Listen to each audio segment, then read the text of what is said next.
झेप मराठी, आरसा महाराष्ट्राचा। थकीत बिल न मिळाल्याने कॉन्ट्रॅक्टर असोसिएशन आक्रमक।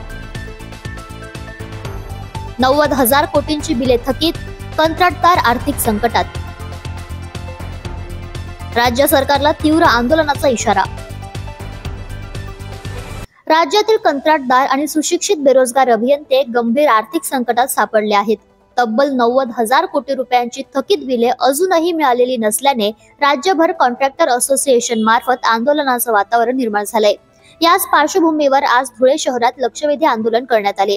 याआधी 15 ऑगस्ट रोजी कॉन्ट्रॅक्टर असोसिएशनच्या पदाधिकारी सामूहिक आत्मदहनाचा इशारा देऊन आक्रमक झाले होते। मात्र पालकमंत्री जयकुमार रावल यांनी मध्यस्थी करीत कंत्राटदारांचे थकीत बिले लवकरच अदा करू असे आश्वासन दिल्यानंतर आंदोलन तात्पुरते स्थगित करण्यात आले होते। परंतु अद्याप थकीत बिले मिळालेली नसल्याने कॉन्ट्रॅक्टर असोसिएशन पुन्हा एकदा आक्रमक झाले।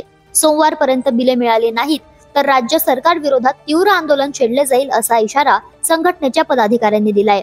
प्रतिनिधी कार्तिक सोनवणे, झेप मराठी, धुळे। अशाच वेगळ्या आणि ताज्या बातम्यांसाठी पाहत रहा झेप मराठी, आरसा महाराष्ट्राचा। संपादक प्राध्यापक अनिल चव्हाण, धुळे।